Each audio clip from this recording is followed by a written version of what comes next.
So as you may know, I was on a short vacation. During that time, Julian Alfred did wonderful things for our country. You also know that during that period, we launched the first ever semi-professional football league in St. Lucia. We have ongoing works at the Darren Sammy Cricket Grounds, and we are also at our final stages of our youth policy. Alright. Shoot. Alright, so yesterday we saw the first match day of the semi-professional football league. You were at the games. Tell me, what did you see based on the performance of both teams in terms of the actual football first, and then the. In terms of the actual football, you will appreciate in every single league, semi-pro or professional league, when you have two tiers, you have a first division, a second division, you would find that the teams at the bottom, playing in the bottom league, which is what we saw in the first game, lacking some of the cutting edge that you're looking for. So in terms of the Babonneau versus Marshall game, it was not as entertaining, not many shots on goal. As a matter of fact, the only shot on goal was the penalty that Babonneau converted in the final minutes of that game. And so there's a lot to be desired, but it also explained to us, to St. Lucia, and of course those communities, why they are in the second tier. And of course, when you have a competition with relegation and promotion, you would know that these teams are trying to get into the main end of the St. Lucia Semi-Professional Football League. And so there's a lot to be desired by those two teams in terms of fitness, in terms of technique, but I know for sure they will be going back to the drawing board and they will be doing their best. The second game is pretty much what a lot of people would expect in terms of when you look at football in England, you look at the English Premier League, you look for games between Liverpool and Arsenal, you look for games between Chelsea and Arsenal, or Manchester United and Arsenal, note the constant. You would know that this is the top tier of football in England, so it will be night and day in terms of what you see.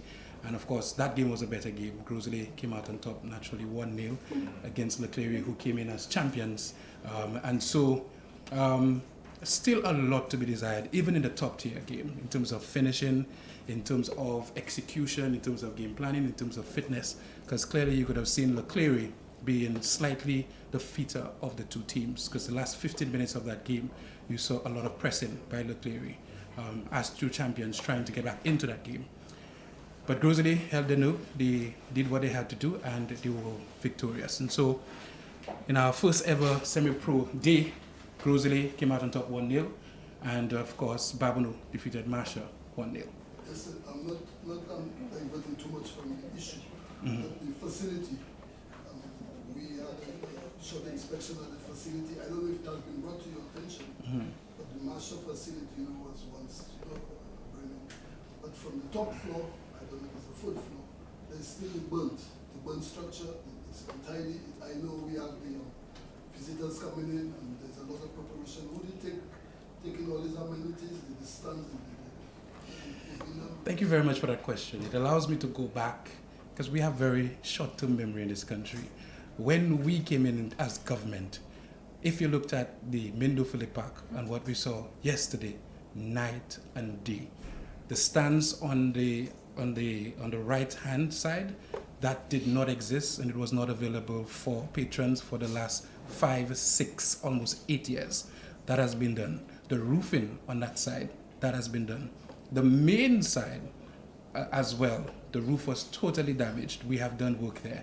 Rome was not built in a day, but we have certainly over the last 2 years done a lot of work on the Mindo Philip Park. This week, as a matter of fact, today, you will see commencement on the area that you speak of, which is the Players Pavilion. That entire area will be upgraded before Cricket World Cup. So what you saw yesterday and what you will see in the next 2 weeks will be totally different. I am very proud of the work we've done at the Mindo Philip Park, given the fact that for 5, almost 6-year period, there was absolutely no attention given to the Mindo Philip Park. And we know there was a certain doctrine that supported that sort of action.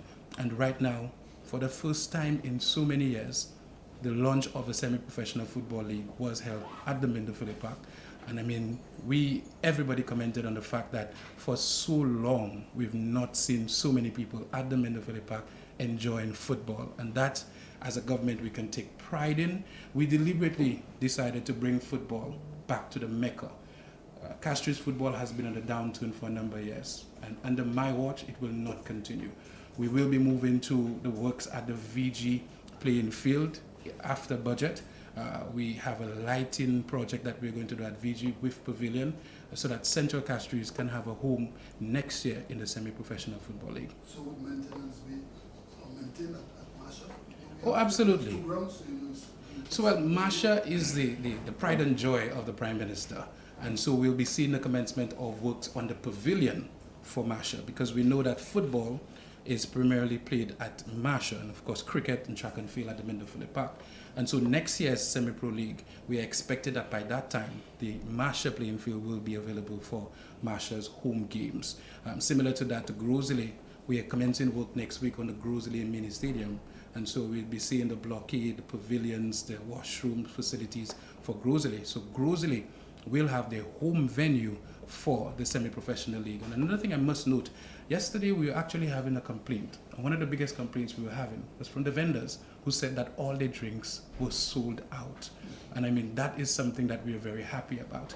What the vision is for Grosley, who has their franchise, to have their vending at the Grosley playing field, to really support the initiative of maintaining the playing field and, of course, compensating the staff and that sort of thing. And so that is the vision for all the constituencies.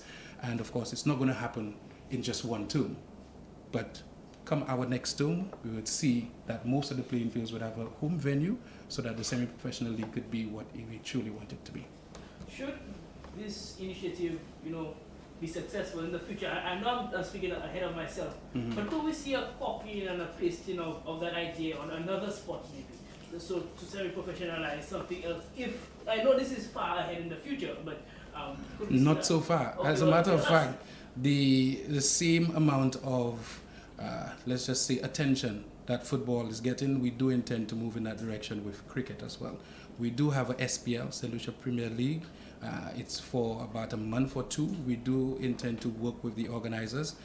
We encourage private enterprise. So we do have a private individual involved in that. The idea is to continue to give support and to give more support so it could be expanded into a league that is beyond 5 and 6 months. In the sport of cricket, we've done another thing that is novel and historic in St. Lucia's history. We actually have a high performance center for our best cricketers. These cricketers are also being compensated, meaning on a monthly basis, they are compensated about $1,500 that goes in their pocket to deal with whatever circumstances that befall them. So they have the option of being part of the high performance center, making that money, and of course still having a job that pays them perhaps the same amount or even more to ensure that their livelihoods are upgraded. This is the vision of the St. Lucia Labour Party and this government, to ensure that young people are engaged in meaningful ways. Okay, recently online there have been some discourse surrounding Julian Alfred and her being ordered. Some are saying it's too early, some are saying no, it should be now. What is your take on that? Thank you for that question. You see, we have to be strategic as a government. The season has only just begun. We have the Olympics, that's in July, so we do have a long season for Julian Alfred. The expectation is that Julian is going to medal at every event. So if Julian participates and medals in every event, are we going to bring her down every single time she medals? So we have to think about what's happening, the trajectory. The fact of the matter is, after the Olympics, this government is going to put on a celebration for Julian Alfred like we've never seen before. Whether she medals or not, and we all anticipate that she is going to medal, we are going to make pronouncements, some of which we've already begun discussing, on how it is that we honor her so that generations to come can pretty much understand what she's done for this country, including her community, including some of the things that I can't let the cat out of the bag. But certainly, this government has been a government of historic achievements in sports. Go check our track record. Every single development thrust in sports has been under this government. And so her legacy is not one we're going to let fall by the wayside. What she's done this year is not something that we're going to just allow to pass off. So to answer your question, we will be celebrating Julian, but we're going to wait for this historic season to come to an end, come to its logical conclusion, as the member from Labrie would say, and then we're going to put on a vibe like we've never seen around the island in celebration of Julian Alfred.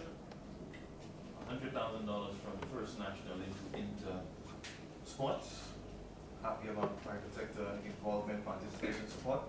It's really nice when a plan actually comes to fruition. When we first announced that we were going to take school sports to the weekend, we got so many criticisms. People were saying, oh, the Catholic Church will never agree, oh, the Adventist Church would never agree. And we kept saying to people, madness, insanity is doing something the same way and expecting a different result. The fact of the matter is the corporate sector involvement into schools, island champs, it depleted significantly because of the ROI, the lack of it, the lack of return on investment. You have a track and field tournament happening during the week. You don't have parents in the stands. You don't have the public in the stands. You only have school students who have zero, no, I shouldn't say zero, a limited buying power into the activities of the corporate sector. How do you sell the sport to them and give them a return on the investment? And so we saw sponsorship going all the way down. And as we said, if we bring this thing on the weekend, corporate sponsors will come and support this activity. First National, this is not their first time getting involved in the development of athletes in St. Lucia.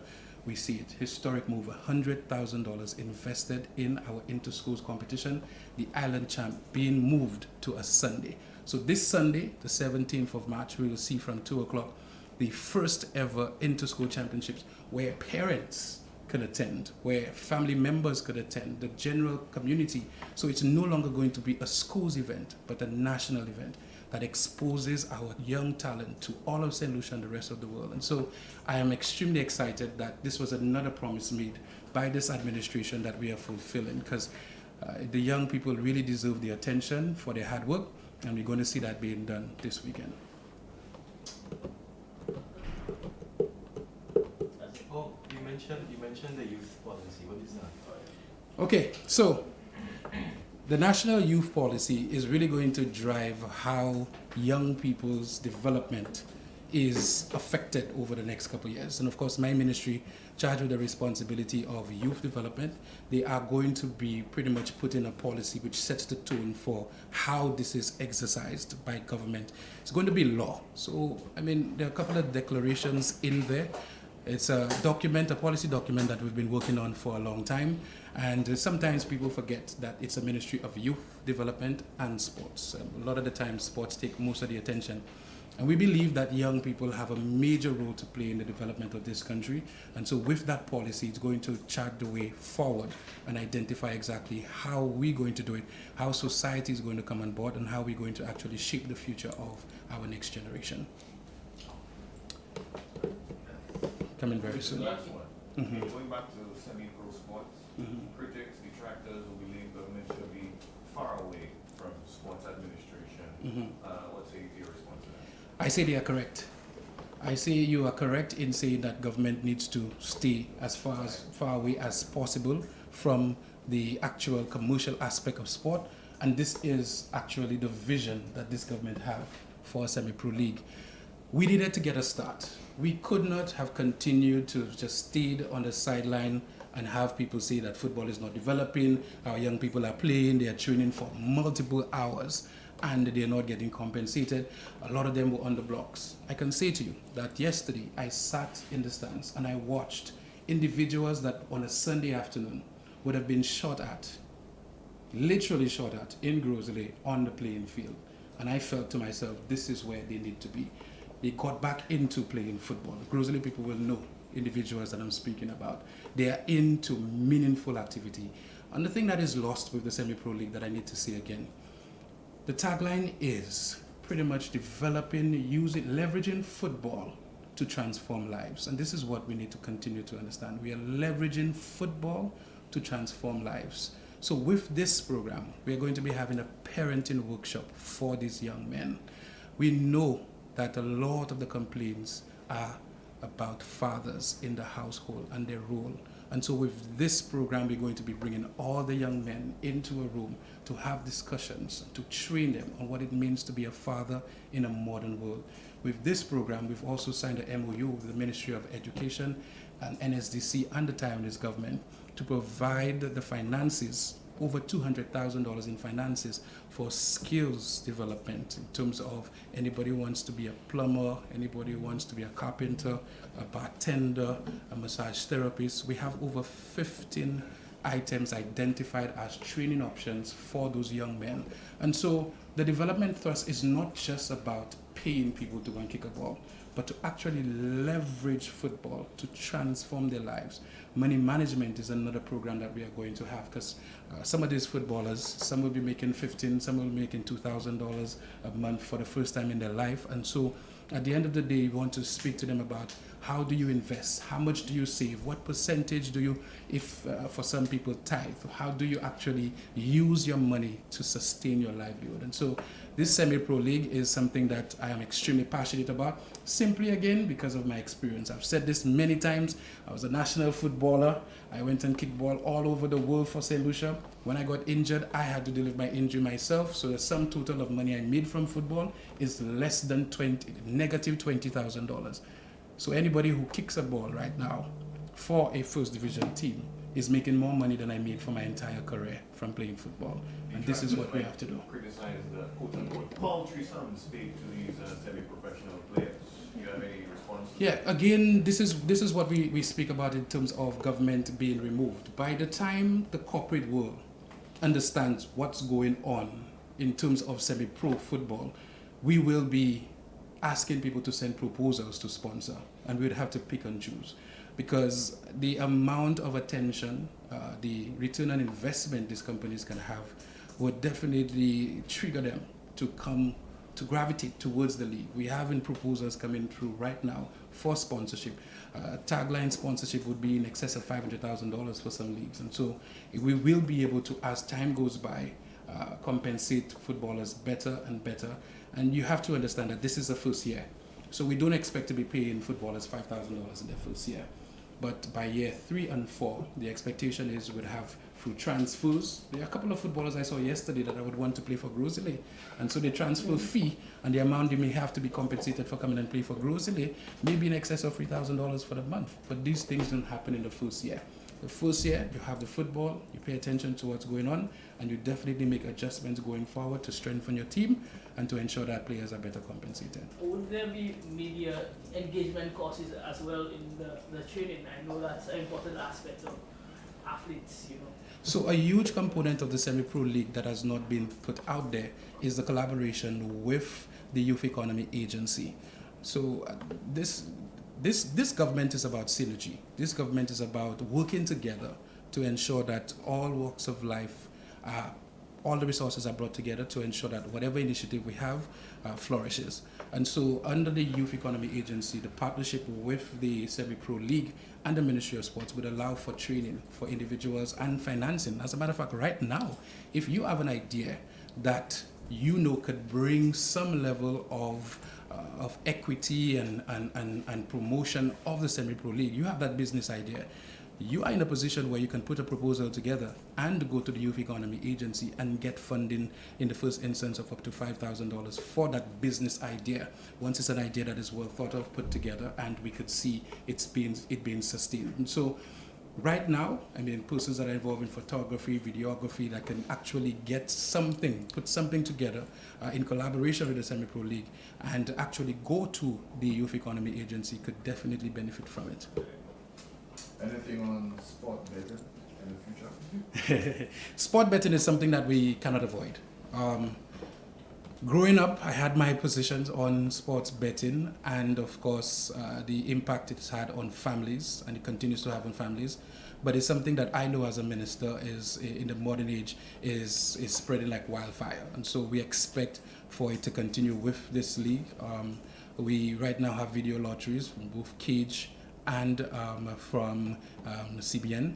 And so we expect that this eventually will be infiltrated, and it will only, at the end of the day, contribute to the whole environment that is sports and sports development and competition and financing. We just have to be careful to ensure that part of our programs is ensuring that our footballers are on the straight and narrow in terms of, you know, any way they may be able to contaminate the sporting competition. And so we know that this is something that is that is alive and well, and we're certainly hoping that it will become part of any football competitions that we promote. That's a good one. That's a good question. Any updates on the ICC T20? Yes, updates on the ICC T20. I did give some. The works on the Minder Phillip Park, they commenced today in terms of the pavilion aspect of things, and work will continue on the surface of the Minder Phillip Park. Next week, we're expecting the commencement of work on the Groseley playing field in terms of transforming the Groseley playing field into a Groseley mini stadium. I don't like that name. We will find an individual from Groseley to name the field after eventually. And so the Darren Sammy Cricket Ground, if you pass at Darren Sammy at 10 o'clock in the night, you will still see work ongoing. In terms of the roof, a totally new roof, a modern roof, able to withstand the sea blast from Kaiserbar Beach. Is being constructed right now. The playing surface is being redone because we know we had issues with flooding and water logs on the Darren Sammy. And of course the technology for the spider cams and for all the cameras and the media center, that has already commenced as well. And so we're expecting work to be completed by the end of April at all three of these venues. We are going to have to work night and day, and we're certainly expecting that St. Lucia will put on a very, very good World Cup event. Minister and Minister for Tourism, Investments, Creative Industries, Culture and Information, Honorable Dr. Ernest Tile. Good morning to all. Yes. Today I'm taking questions. St. Lucia recently won the award for, I think, Best corporate retreat. I know that was a strive that the government was trying to do, to get St. Lucia more recognition in that regard.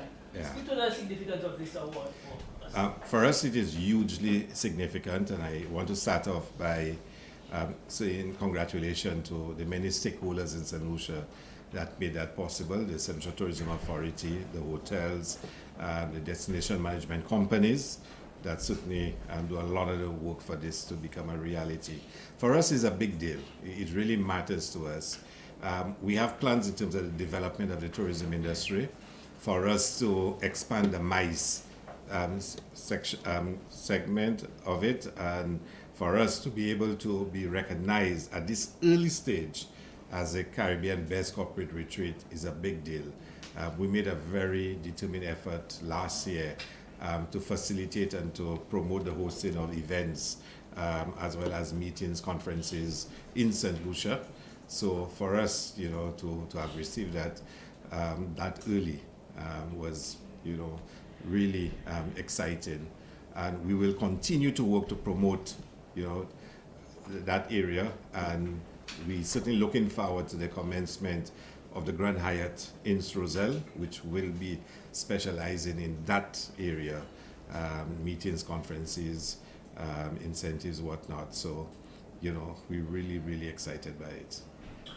With the recent exploits of Julian Alfred on the world stage, there have been talks about sports tourism, how we could really develop sports tourism. What has been done to develop sports tourism? Yeah. Well, a few years ago, under previous Labour Party government, we had placed sports tourism, right at the forefront. In fact, some of you who are old enough may remember Reds Pereira actually served as a sports consultant at the tourist board then. And we did quite a lot. I recall those days I was permanent secretary for youth and sports then. And we did a lot, especially attracting schools cricket out of the UK during Easter break, as well as during the summer.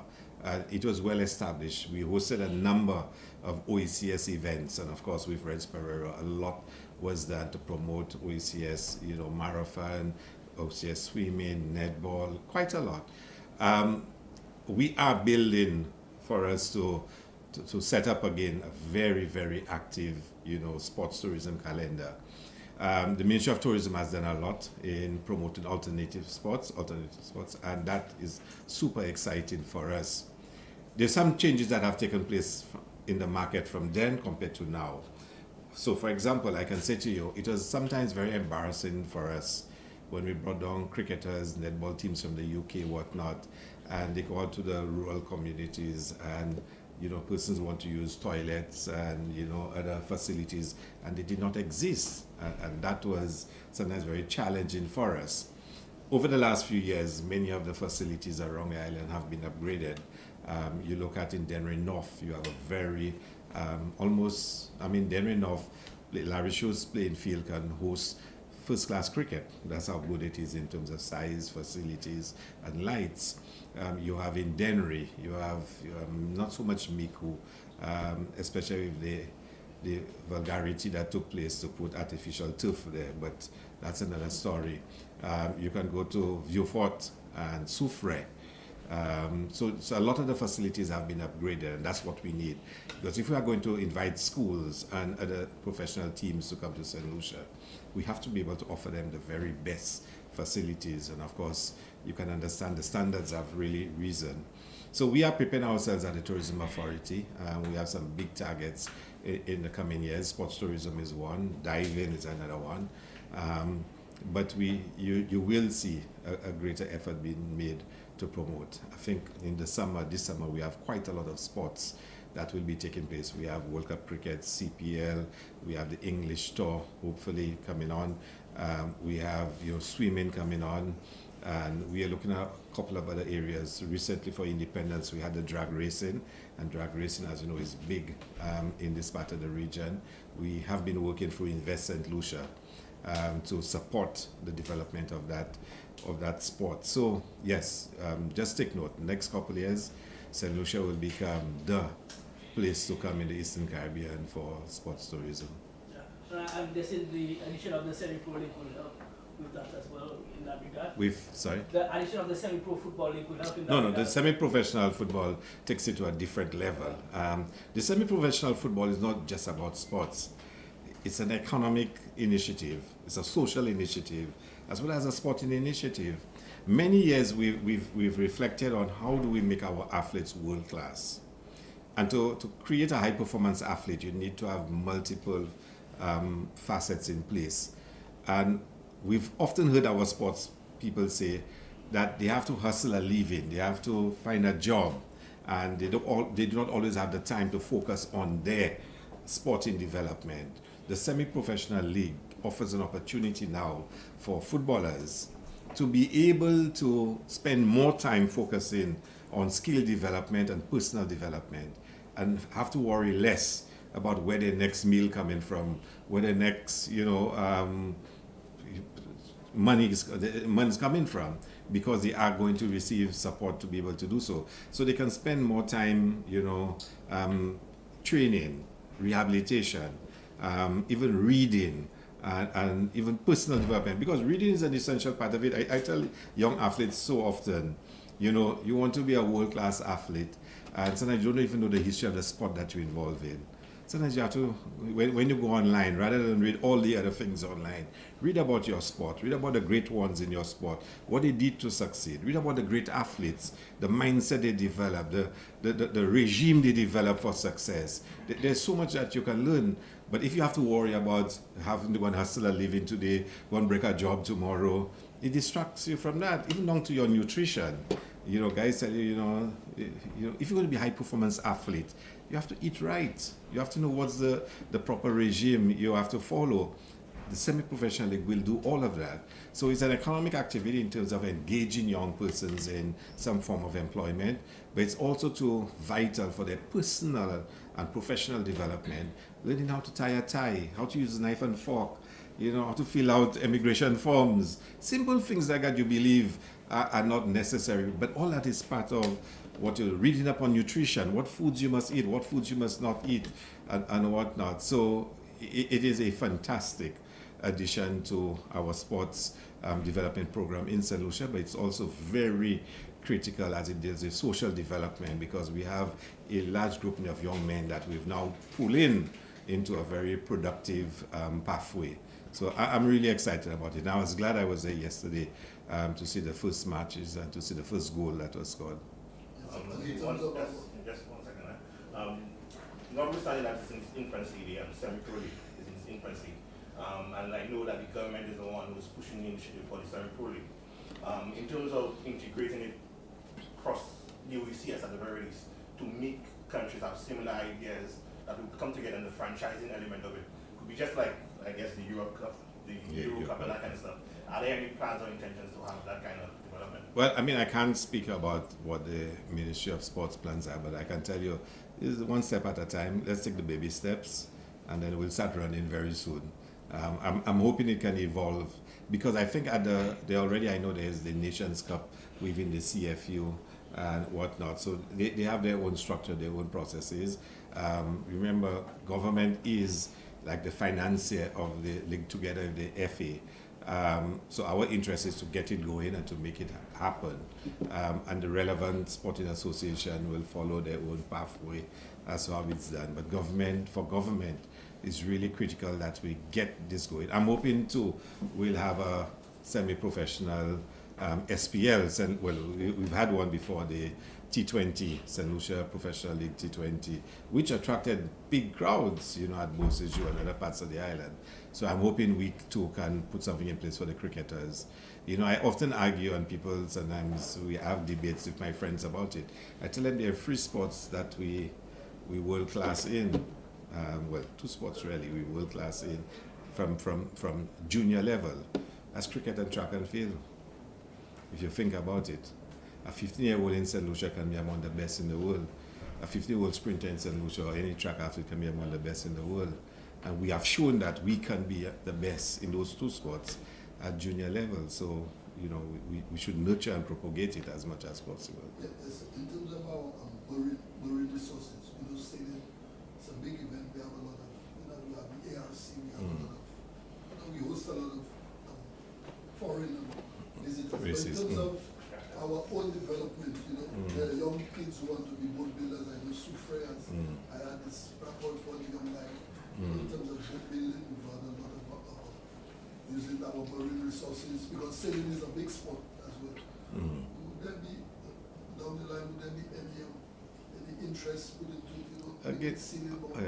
I can't talk about sports development per se. I think the right person is the Minister of Sports to do so, to really speak about that. But of course, it is part of the program. We certainly, for us, in tourism, we do, like you say, be very involved in yachting and the yacht cruises. So it is big for us in tourism.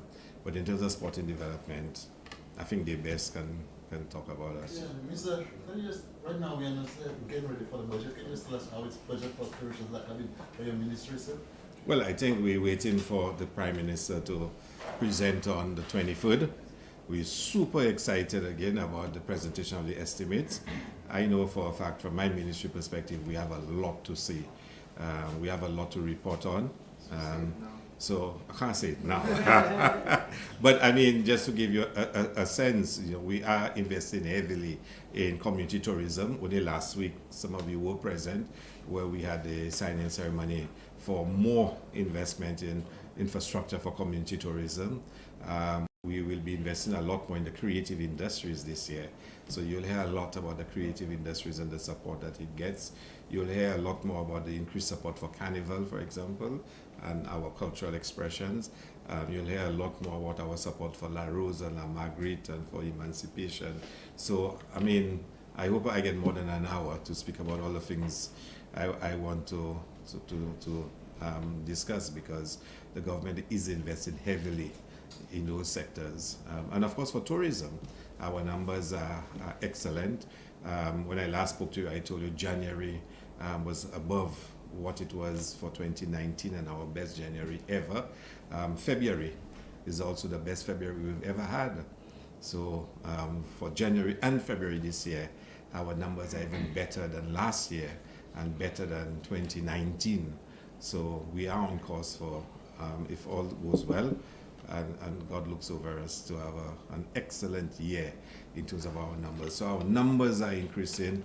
We passed the tourism development bill, so we're restructuring the tourism industry. We invest in more in community tourism to put more for the average St. Lucian to participate and own the tourism industry. So at all levels, we can boast of tremendous success. Any issue of taxes and things? Well, I've not heard of any. I've not heard of any. I think so. I know that religious tourism is something that you guys are looking at currently. What aspects of that would the government, like for your ministry in particular, like to highlight, and how can it become something for Well, it's a new area for us. And last week, in the agreement we signed with the CARICOM Development Fund, it provides for financing for a project together with the Catholic Church, the Archdiocese at the Cathedral, for us to be able to introduce in there a visitor experience. And of course, you would have recalled a few years ago the incident that took place at the Cathedral and the loss of lives. So there is going to be a Free Matters shrine, a shrine erected with a narrative, a story about what happened and the importance of it to the Catholic faith. And it'll be an opportunity for persons to come and visit the church, and in addition to what you traditionally would do in a church, to get an opportunity. Now, for those of you who may have traveled to other parts of the world and have seen some of those experiences, it is quite a rewarding experience from the perspective of spirituality, but also in terms of its tourism component, to be able to attract visitors. For us, it enhances the reputation of Castries as a city and as a destination, that visitors who come into this country, there'll be more to see in Castries. There's a lot of work to be done in Castries and upgrading Castries, and this certainly will add to it. Some of the plans the government has for Castries, will assist as well. I think you know that very shortly. The old Ministry of Education building will be broken down. The Halls of Justice will be erected and add to the look and feel of the city. And there's a lot that's going to happen. So I think the religious tourism is another exciting component that we are adding. So we're working with the church on it. Is there an update on the party? I understand that on Friday there would have been a ceremony or something of that sort. No, there's not a ceremony, there's a meeting with the developers. So we had a meeting on Friday, the developers, DCA, Invest and Lucha, the Ministry of Tourism, and the parliamentary reps for the area, where we looked at the proposals that they put forth in terms of the development of the project. And it is quite a lengthy meeting, but we made sure we covered all aspects of it. So the parliamentary reps can now go back and speak to their constituents about it. DCA was updated on what was proposed, and the developer now will take it to the next stage. We've been very particular about it to make sure all stakeholders are on the same page.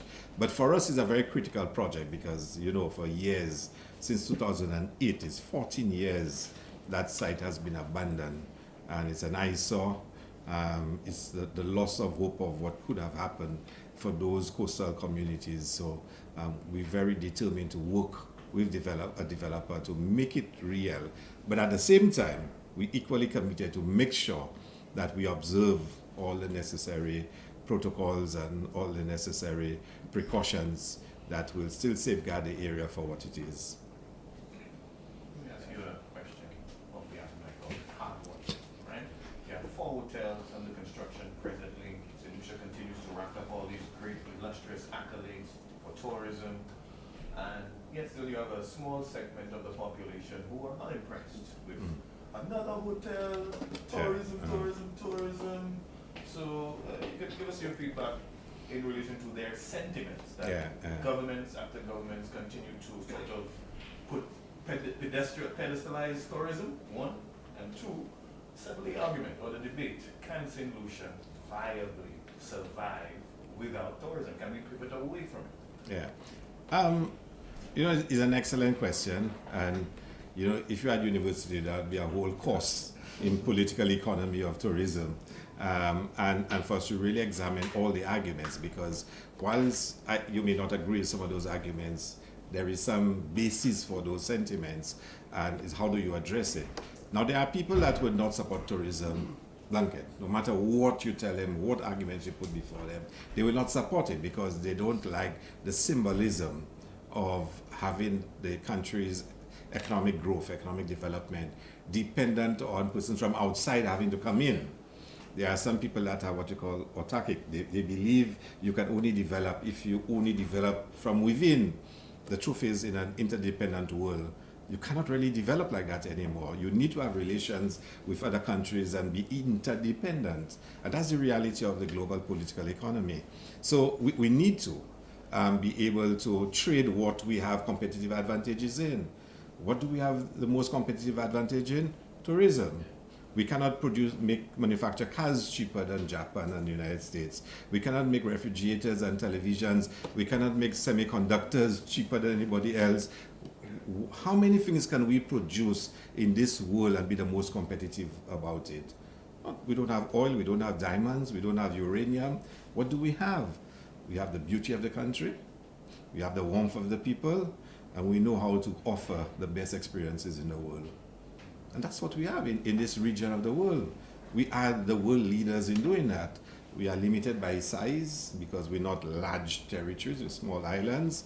And therefore, when you look at the numbers, it can be daunting that your country has 170,000, 80,000 persons, but yet 1.2 million people will come to your country for the year, either both for cruise and overnight. So I can see why some people have an aversion towards that.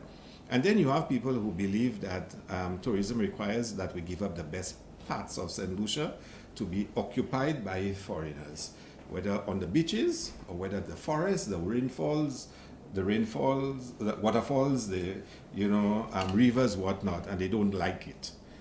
They don't think we should be giving up those spaces. Again, there is some truth to that, but we have to find the right balance. We shouldn't give up all of what's best of us. But we have to be able to understand that for us to continue to be competitive, for us to continue to earn a livelihood out of tourism, we have to learn to coexist with it. So how do we do that? And that's always the challenge for governments. How do you define the coexistence? We know what happened with the last government, with DSH, another development that took place in the north, and other developments where there seem to have been no regard for an understanding of a balanced coexistence. For us, we want to exploit the advantages we have, but we don't want to lose the soul and the essence of who we are as a people. I can see why some people hold that view, but the reality is that we're not world-class in manufacturing, we're not world-class in agriculture. It's probably cheaper to buy a pound of tomatoes from Miami than to buy it from, a local farmer. That's the reality of economies of scale. It's not that our local farmers are bad. It's not that they cannot do better. The economies of scale suggest that somebody who has, 20, 30,000 acres can produce 1 pound of tomatoes cheaper than somebody that has, quarter acre. That's just economics. But we know when it comes to tourism, not many places in the world can better us at this. And therefore, we have to make use of it because it generates the income that keeps this country going, at least at this stage, until we find an alternative. It was not always tourism. At one time, it was the banana industry. At one time, it was, but that's no longer the case. We were going to try financial services. Watch what happened with the OECD and all the restrictions and virtually shut down that industry. We're trying to diversify and go into CIP and other investments, and look at what they're trying to do to also shut down those things. They've not been able to shut down our tourism. So we have to be able to manage it and to make sure it works for us and our people can benefit. But we have to pay salaries, we have to build roads, we have to take care of our hospitals and our school, our teachers. And right now, tourism is what offers us the best avenue to do so. But would you be concerned that you're losing public buy-in? That's another excellent. That's another dimension. So when I became minister and prime minister, and I spoke about tourism and where we wanted to go, one of the first things we were concerned about, one of the first things I asked my ministry and the tourism authority was to start a national public education campaign about a people's tourism, a real tourism, a tourism that places its central focus on the people. Because I believe if our people understand that this is an economic opportunity to better their lives and not to feel that they estrange from the process, we can have a better tourism and our people can benefit more, which is why we invested in the community tourism, why we invested in giving concessions to ordinary St. Lucians to invest more and to own more of the tourism industry. Because we have to show our people that they can benefit more from tourism. It is why we lobby in, the hotels and other service providers who pay higher salaries to our people. So our people can benefit more for it. As long as our people cannot see greater benefits and see an attempt is being made for them to get greater benefits, they will always be cynical about it, and rightfully so. So we must fight for them. We must fight for better salaries. We must fight for more opportunities. Government must give more support, incentives, financial. So our people, because watch, that's our natural resource. We don't have diamonds, we don't have oil, we don't have all those natural resources. Our natural resources, our tourism, our extraordinary physical beauty, and the warmth and welcoming nature of our people. That's what we have. But our people should own more of it. Our people should benefit more from it. And for me, that's the kind of tourism I want. And I think the more we can achieve that, is the less naysayers we will have. So you're saying, so ecotourism will have to play a major part in the sustainability? Yeah, it is. You cannot have a sustainable tourism without having a focus on ecotourism. Now, I'm not saying all tourism should become ecotourism, people putting haversack and walking up the hills, whatnot. You have to have multiple dimensions, which is why we push in the MICE, we push in religious tourism, we push in, the diving sector, and all the dimensions must be present.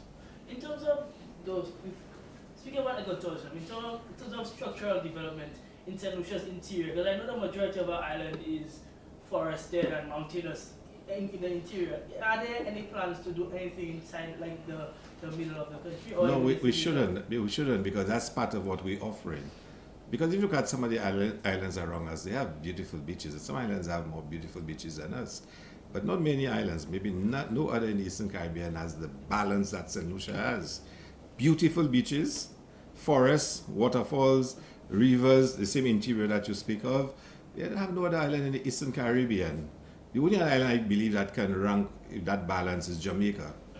No other island can boast of that balance that St. Lucia has. And when you add to that our cultural expressions, we unsurpassed. We unsurpassed. So St. Lucia in the next 5 years or so, if we continue on the trajectory that we're on, will become the premier destination. Okay. Let's touch on something controversial. In the House, you indicated that your ministry, or you will inquire on the establishment of a rafting business in the Rosewood area. Your predecessor, your ministerial predecessor, responded by indicating that you will have conversations with his legal advisors to have that comment from the House removed from the record. What is your response to his posture concerning that pending investigation? Well, I'll tell you something. I try to avoid even giving any semblance of attention to the former minister. I think, the more he realizes that the possibilities for him and his party are diminishing, is the more outlandish he will become in the things that he says. All I can say to him is, please go to your lawyer and ask your lawyer to seek to remove the comments. I will pay the lawyer for him if he wants. What can I say? But will this investigation, this audit, proceed? Yeah. I mean, let him continue to masquerade and see what comes out of it, because that's all he's doing. But let him proceed. Let him go to his lawyer and ask his lawyer to get it removed. And like I tell him, I will help him pay the lawyer. That's how much I want him to try to get the comments removed. You guys just got a top story there. Let me see if I can help him out. One more. CIP skeptics, opposition detractors continue to bastardize the CIP, painting it as something dirty. And whenever a territory with CIP comes under some sort of sanction or pressure, St. Lucia, they mention St. Lucia's name in that maybe you might have some sort of similar fate or similar sanction. Currently, or in your time overseeing CIP, has St. Lucia come under any sanction? What's the status of the CIP program? Is it healthy? Is the administration you're a part of maybe considering winding it down, wrapping it up? Where are we with CIP? Well, I can say I'm very proud of our CIP. When we started in 2016, we had a particular framework which we thought was robust, rigid, and was designed to test, all the challenges that would be out there. Some changes were made to it. We didn't agree with the changes, But since then, time has moved on. It's almost impossible to go back to the original shape and form that we had because the industry has just changed so much. But St. Lucia has remained a destination that is known for its emphasis on due diligence and its emphasis on, transparency, whatnot. So I'm still very proud of the work we've done in that regard, and we continue to be seen as a destination that places extraordinary emphasis on those aspects. But we also wanted as a government to make sure that the CIP can start delivering directly to the people of St. Lucia, not simply by raising revenue that goes to the treasury, but to start making some direct contributions. And we have made some adjustments, and during the budget presentation, the Prime Minister will make some major announcements as to projects that will commence in this country through the CIP. And I'm really happy we've been able to reach that point, because you see in the other islands housing projects and roads and bridges and factories and schools and hospitals have been built through the CIP. We never had that in St. Lucia for 5 years under the last government. And I think we're going to reach a point now in St. Lucia where we can make a couple of big announcements on projects that will be funded directly. So in addition to contributing to revenue, you will also see direct projects for the benefit of the people of St. Lucia. Okay, going back to tourism, the discussion about it being the main revenue winner for St. Lucia. We see all these plans to develop tourism and basically put St. Lucia more on the map. But the reality is where we are located, and we're in El Nino, we're looking at an early start. One incident and everything's gone. What's the plan B? What's the backup plan? Well, the backup plan in terms of tourism, because and let me take the opportunity to just reflect on this, because that's one of the criticisms people have sometimes, that tourism can be so fickle. One incident and it's gone. And I say to them, when we had the banana industry, one storm and what happens? It's gone. Same way. Tourism is no more fickle than the banana industry was. And we've had many instances with the banana industry where we had Tropical Storm Debbie, we had, Thomas, we had so many of them that destroyed the banana industry. It took us 9 months to recover, because the plant took 9 months before it can bear again.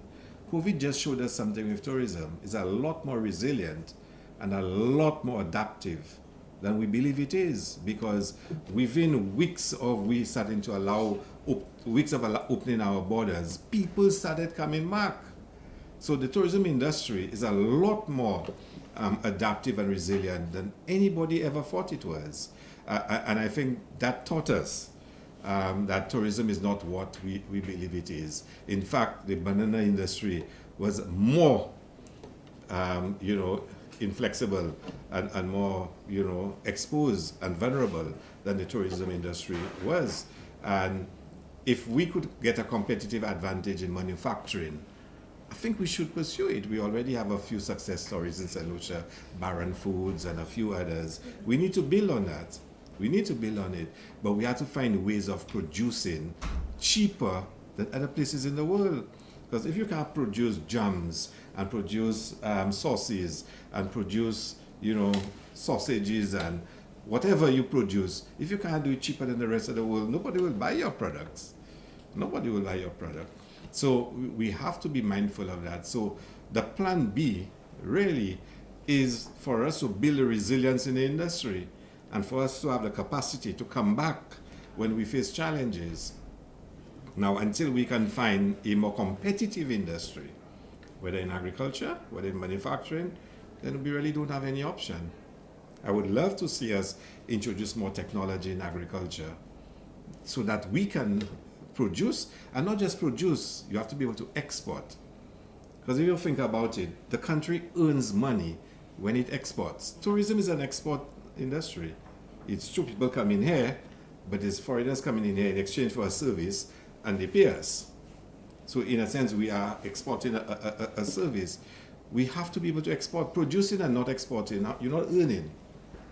You think about it, and which is why a lot of the countries that have developed in Asia and other parts of the world, they spoke of export-led development. because that's how the country earns more and more, is by producing to sell to the rest of the world.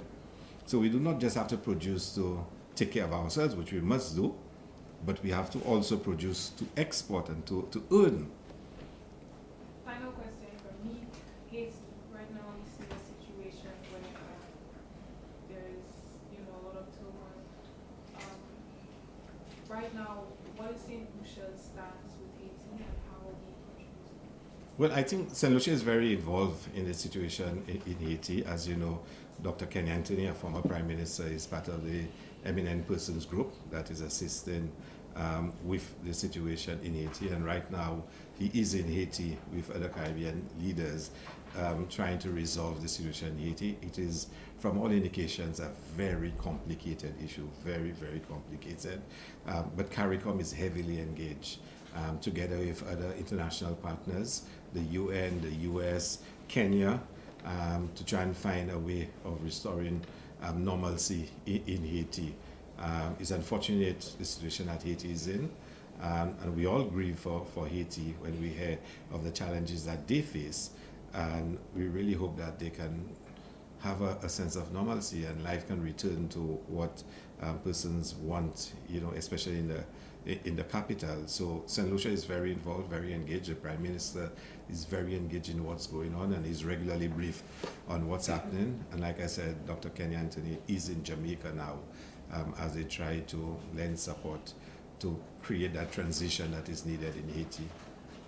Could we see us possibly opening our borders to refugees, or is that out? I have not seen any reason to believe that is on the table.